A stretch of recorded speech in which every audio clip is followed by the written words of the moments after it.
Bab 7. Usaha ke arah kemerdekaan. 7.1. Latar belakang idea negara merdeka. Idea Kesatuan Melayu Muda pada tahun 1938 adalah untuk memperjuangkan kemerdekaan tanah air melalui konsep Melayu Raya. Idea ini ialah penyatuan bangsa dan dunia Melayu berdasarkan aspek persamaan daerah, darah, kebudayaan dan bahasa yang menjadi satu rumpun, yaitu Melayu. Selepas KMM diharamkan, idea Melayu Raya terus diperjuangkan oleh Kesatuan Rakyat Indonesia Semenanjung dan Parti Kebangsaan Melayu Malaya. Idea Parti Kebangsaan Melayu Malaya yaitu PKMM pada tahun 1945. PKMM menetapkan matlamat politik untuk menanam semangat kebangsaan dan bekerja sama dengan kaum lain bagi membentuk perpaduan. PKMM memperjuangkan kemerdekaan melalui konsep Melayu Raya. Melalui slogan Merdeka, PKMM berhasrat mendaulatkan hak rakyat dalam politik, ekonomi, agama, sosial dan kebudayaan. Idea Angkatan Pemuda Insaf, API, pada tahun 1946 menekankan pemerintahan demokrasi dan dasar ekonomi. Risalah Testament Politik API diterbitkan dengan slogan Merdeka dengan Darah, menyeru perjuangan mencapai kemerdekaan bangsa dan tanah air dengan jalan terbuka secara lembut. Perjuangan akan diteruskan melalui kekerasan jika terpaksa, tetapi pendekatan radikal ini menyebabkan API diharamkan oleh British. Idea Persatuan Kebangsaan Melayu Sarawak pada tahun 1946 mempelopori gerakan yang menentang penyerahan Sarawak kepada British. Pertubuhan ini mahu Sarawak menjadi negeri merdeka di bawah pemerintahan Raja Brooke. Pertubuhan ini ingin berkerajaan sendiri sebagaimana yang dijanjikan dalam Perlembagaan 1941 oleh Raja Brooke. Idea Pergerakan Pemuda Melayu PPM, kontroversi penyerahan Sarawak kepada British, melahirkan PPM yang rela berkorban jiwa untuk mendapatkan kemerdekaan penuh Sarawak. Catatan Merdeka dalam surat menyurat PPM menjelaskan bahwa gerakan PPM adalah untuk memerdekakan Sarawak. PPM juga menubuhkan Pakatan Sulit Rukun 13 yang nekat membunuh Gebene, pegawai British dan Datu Melayu yang menyokong penyerahan Sarawak. Idea United Malays National Organization yaitu UMNO. UMNO berusaha menyatukan orang Melayu untuk mempertahankan hak bangsa Melayu dan kedudukan raja-raja Melayu.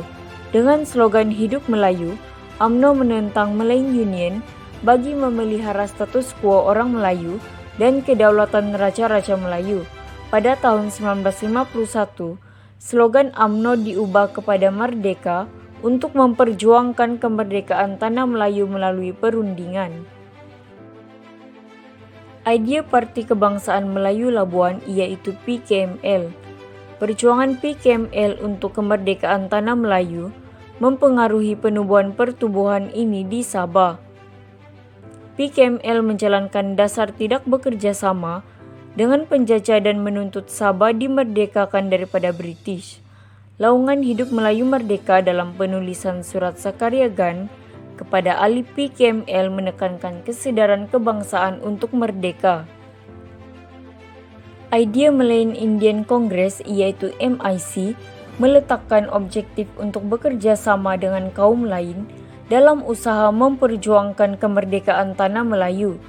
MIC menegaskan bahwa kewarganegaraan yang tunggal kepada mereka yang menerima tanah Melayu sebagai tanah air dan sedia melafazkan taat setia kepada tanah Melayu. Idea Hizbul Muslimin pada tahun 1947. Perhimpunan Rakyat di Mahat Al-Eya Asyarif, Gunung Semanggol, Perak, melahirkan Majelis Agama Islam tertinggi MATA yang diterajui oleh ulama berpengaruh. Perhimpunan Mata melahirkan Hizbul Muslimin dengan matlamat mencapai kemerdekaan tanah Melayu sebagai negara Islam. British yang tidak senang dengan asas perjuangan Hizbul Muslimin telah mengharamkan pertubuhan tersebut. Idea Malayan Chinese Association (MCA) pada tahun 1949. Tan Cheng Lock menegaskan bahwa MCA mempunyai tugas untuk menjadikan tanah Melayu sebuah negara yang berdemokrasi penuh. Untuk menjayakan matlamat tersebut, MCA berusaha menyatukan masyarakat Cina dan bekerja sama dengan semua kaum di tanah Melayu dalam keadaan harmoni untuk kemerdekaan tanah Melayu. Idea Parti Islam Setanah Melayu yaitu PAS pada tahun 1951. Idea negara Islam diteruskan melalui penubuhan PAS. Dr. Burhanuddin Al-Helmi menegaskan bahwa PAS bercita-cita membina satu negara dan satu bangsa yang teguh dengan bahasa Melayu sebagai bahasa kebangsaan dan rasmi yang tunggal. Kemerdekaan bagi PAS ialah tanah Melayu merdeka dengan menjalankan hukum Islam. Idea Independence of Malayan Party yaitu IMP.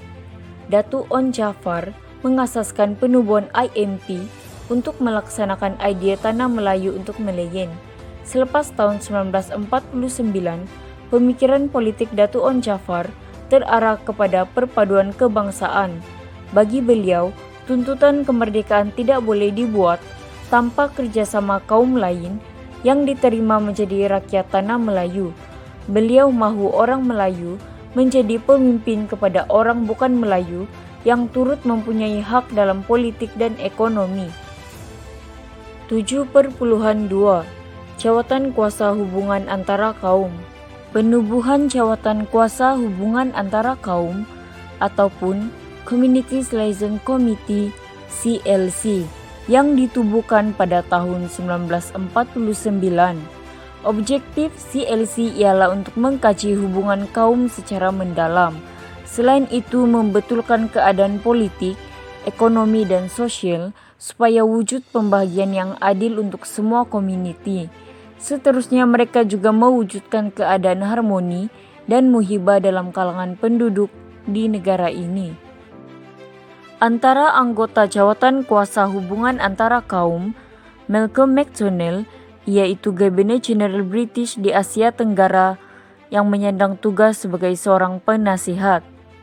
Selain itu, E.E.C. Thuraisingham, yaitu wakil orang Ceylon sebagai pengerusi. Seterusnya wakil Melayu, Datuk On Jaafar, yaitu Menteri Besar Johor dan Presiden UMNO, Datuk Abdul Wahab Abdul Aziz, Datuk Panglima Bukit Gantang, yaitu Menteri Besar Perak, Muhammad Saleh Hakim, yaitu Ahli Majlis Perundangan Negeri Selangor, Dr. Mustafa Osman, yaitu Ahli Jawatan Kuasa Kerja UMNO, dan Zainal Abidin Haji Abbas, yaitu Setiausaha Agung UMNO. Selain itu, wakil Cina yang terdiri daripada Tan Cheng Lock dari Melaka,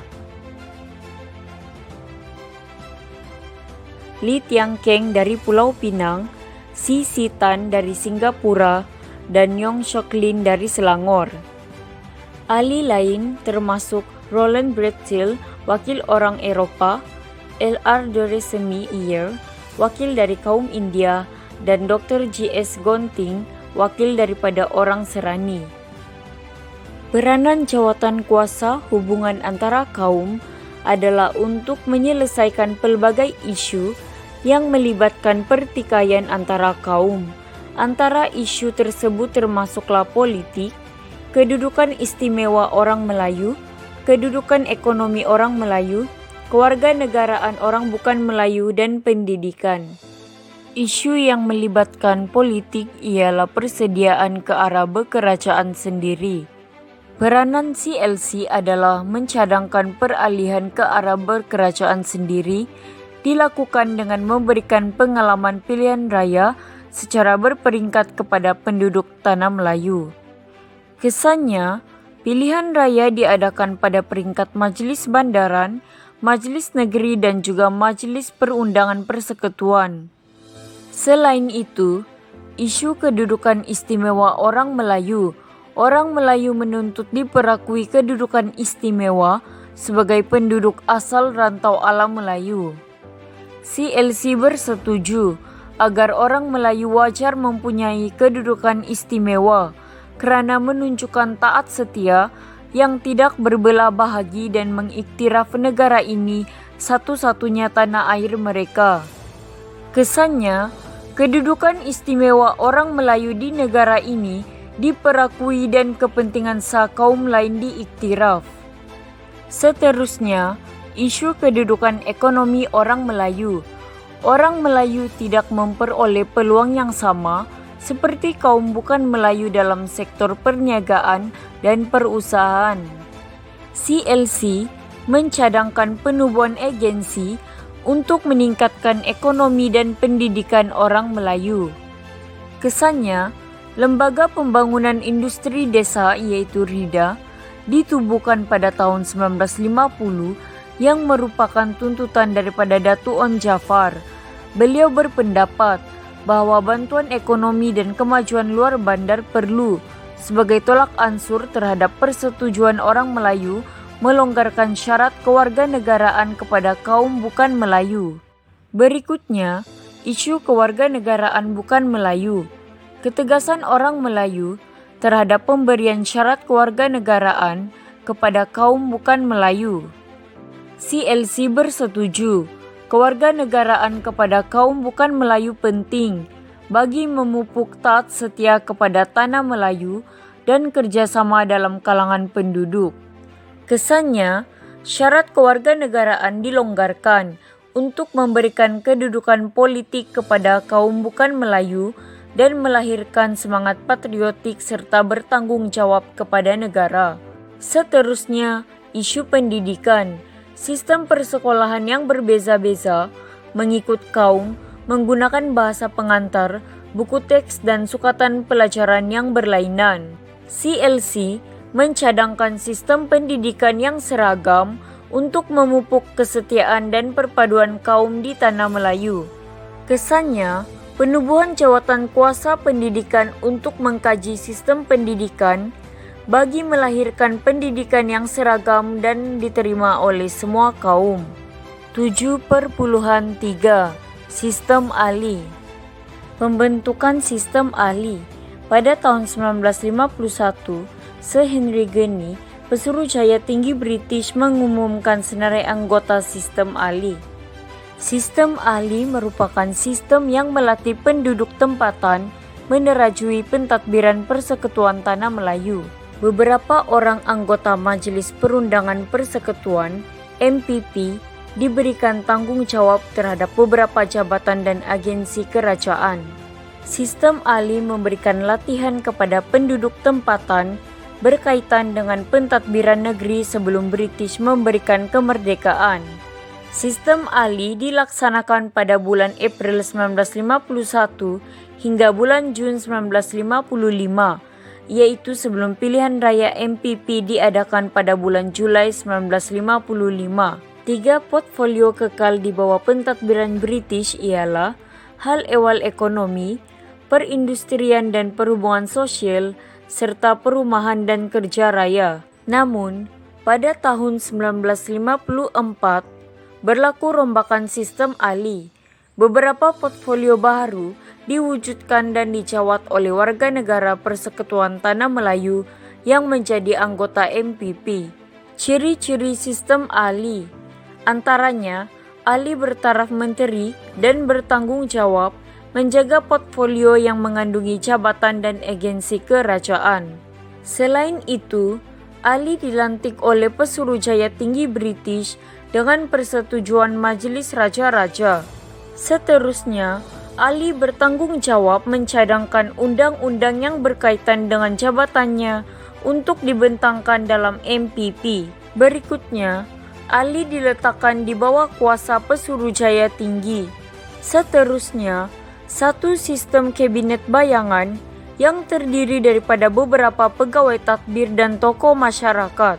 Kepentingan sistem Ali ke arah kemerdekaan adalah untuk menyediakan asas penting untuk melatih orang tempatan ke arah berkerajaan sendiri. Selain itu, memberikan pendedahan kepada penduduk tempatan untuk belajar mentadbir dan menerajui kerajaan menjelang kemerdekaan. Malah, sistem Ali merupakan proses memupuk perpaduan kaum karena alinya terdiri daripada gabungan pemimpin pelbagai kaum. Berikutnya, sistem Ali juga penting bagi menentukan kemerdekaan yang diperoleh mendapat sokongan seluruh penduduk Persekutuan Tanah Melayu. 7.4 Sistem pendidikan kebangsaan. Usaha ke arah pembentukan sistem pendidikan kebangsaan melalui penubuhan jawatan kuasa pelajaran di Tanah Melayu, Sarawak dan Sabah. Salah satu usaha yang dilakukan ialah melalui penubuhan Laporan BAN 1951.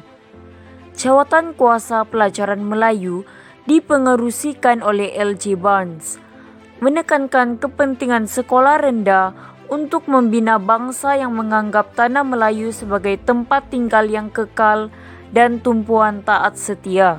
Kandungan Laporan BAN 1951 ialah sekolah rendah menggunakan bahasa Melayu atau bahasa Inggris sebagai bahasa pengantar. Selain itu, sekolah menengah menggunakan bahasa Inggris sebagai bahasa pengantar. Selain itu, melalui penubuhan Laporan Venue 1951 yang diterbitkan berikutan dengan bantahan daripada masyarakat Cina terhadap Laporan Barnes, Laporan Venue ditubuhkan untuk mengkaji pendidikan Cina. Laporan Venue juga mencadangkan agar sekolah Cina dijadikan sebagai institusi yang memberikan faedah kepada penduduk Tanah Melayu. Kandungan Laporan Venue 1951. Sekolah Cina diteruskan secara berasingan di bawah sistem kebangsaan, serta pendidikan sekolah Cina haruslah berorientasikan Tanah Melayu. Seterusnya melalui penubuhan Ordinen Pelajaran 1952 yang diluluskan selepas Jawatan Kuasa Penasihat Pusat Pelajaran meneliti Laporan Barnes dan Laporan Venue. Ordinen ini bertujuan membentuk sistem pendidikan yang menggunakan bahasa rasmi persekutuan. Semua murid daripada pelbagai bangsa disatukan dalam satu sistem berorientasikan Tanah Melayu. Perkara termaktub dalam Ordinen Pelajaran 1952. Tanah Melayu mempunyai dua jenis sekolah rendah, yaitu sekolah yang menggunakan bahasa Melayu dan bahasa Inggris sebagai bahasa pengantar. Selain itu, bahasa Cina dan bahasa Tamil diajar sebagai bahasa ketiga di sekolah rendah. Sekiranya terdapat 15 orang murid dalam kumpulan yang sama. Seterusnya sekolah menengah menggunakan bahasa Inggris sebagai bahasa pengantar. Seterusnya melalui penubuhan Laporan Woodhead di Sarawak dan Sabah 1955. E.W. Woodhead, Ketua Pegawai Pelajaran dari Britain, diundang untuk meninjau perkembangan pendidikan dan seterusnya membuat cadangan tentang pendidikan di Sarawak dan Sabah. Antara kandungan Laporan Woodhead di Sarawak dan Sabah 1955 ialah memperkasakan pendidikan peringkat rendah dan menengah, menitik beratkan kepentingan bahasa Inggris sebagai bahasa pengantar, dan mewujudkan sistem pembiayaan pendidikan yang teratur. Berikutnya melalui penubuhan Penyata Jawatan Kuasa Pelajaran 1956. Jawatan Kuasa Pelajaran dipengerusikan oleh Datuk Abdul Razak Hussein berdasarkan teras pembentukan sistem pendidikan kebangsaan dengan hasrat memupuk integrasi dan perpaduan kaum, yaitu melalui sistem persekolahan yang sama bagi kanak-kanak daripada semua bangsa, bahasa kebangsaan sebagai bahasa pengantar utama, serta kandungan kurikulum yang seragam dan bercorak kebangsaan. Antara cadangan penyata jawatan kuasa ialah sekolah umum rendah menggunakan bahasa Melayu, sekolah jenis umum rendah menggunakan sama ada bahasa Inggris, bahasa Cina atau bahasa Tamil, bahasa Melayu dan bahasa Inggris dijadikan mata pelajaran wajib di semua sekolah. Sekolah menengah kebangsaan menggunakan bahasa Melayu sebagai bahasa pengantar, manakala bahasa Inggris menjadi mata pelajaran. 7.5 Penubuhan parti politik. Kemunculan parti politik selepas Perang Dunia Kedua. Antaranya ialah Parti Kebangsaan Melayu Malaya PKMM yang ditubuhkan pada Oktober 1945, dipimpin oleh Dr. Burhanuddin Hal-Elmi, Ishaq Haji Muhammad, dan Ahmad Mustemem. Perjuangan PKMM ialah untuk melahirkan kesadaran politik dalam kalangan orang Melayu. Selain itu, menekankan perpaduan antara penduduk berbilang kaum, serta mencapai kemerdekaan dan memperjuangkan Melayu Raya. Selain itu, Parti Kebangsaan Melayu Sarawak PKMS yang ditubuhkan pada tahun 1946 di bawah pimpinan Abang Haji Zaini, Abang Haji Openg, dan Datuk Patinggi Abang Haji Abdillah. Perjuangan PKMS ialah memupuk kesetiaan dan perpaduan kaum di Sarawak. Selain itu, menentang penyerahan Sarawak kepada British, serta penjenamaan semula Persatuan Melayu Sarawak PMS yang diharamkan semasa pendudukan Jepun. Seterusnya, Angkatan Pemuda Insaf iaitu API yang ditubuhkan pada Februari 1946 di bawah pimpinan Ahmad Mustemem. Perjuangan API ialah mengembleng tenaga pemuda sebagai penggerak untuk membuat perubahan politik. Selain itu, mereka menggunakan slogan Merdeka dengan Darah untuk memperjuangkan kemerdekaan. Seterusnya, Pergerakan Pemuda Melayu yaitu PPM yang ditubuhkan pada Mac 1946. Dipimpin oleh Muhammad Sirat Yaman, Awang Ramli, Rosli Dobi, dan Morshidi Sidek. Perjuangan PPM ialah menentang penjajahan British dan menuntut kemerdekaan Sarawak. Seterusnya, United Malays National Organization yaitu UMNO yang ditubuhkan pada Mei 1946. Dipimpin oleh Datuk On Jafar dan Tunku Abdul Rahman. Perjuangan UMNO ialah menentang Malayan Union dan bekerja sama dengan kaum lain untuk mencapai kemerdekaan. Parti Kebangsaan Melayu Labuan PKML yang ditubuhkan pada Jun 1946, dipimpin oleh Tengku Nordin dan Zakaria Gan. Perjuangan PKML adalah untuk meningkatkan kemajuan dalam bidang sosioekonomi, serta menuntut agar Sabah dimerdekakan daripada pentadbiran British. Seterusnya, Malayan Indian Congress, yaitu MIC, ditubuhkan pada Ogos 1946 di bawah pimpinan John Tivy dan K.L. Devasar. Perjuangan MIC adalah untuk menjaga kepentingan orang India di Tanah Melayu serta memperjuangkan kemajuan politik bersama-sama kaum lain. Barisan Pemuda, yaitu BARIP, ditubuhkan pada Desember 1946 di bawah pimpinan Mandur Sharif, Imam Suhaili Yaakob, dan Pangeran Ahmad. Perjuangan BARIP adalah untuk menyatukan anak negeri dan bekerja sama memperbaiki keadaan ekonomi dan politik, serta menuntut keadilan daripada pentadbiran British. Barisan Pemuda Sarawak BPS yang ditubuhkan pada Jun 1947 dipimpin oleh Abang Muhammad Kasim Taha dan Ahmad Saidi Adrus.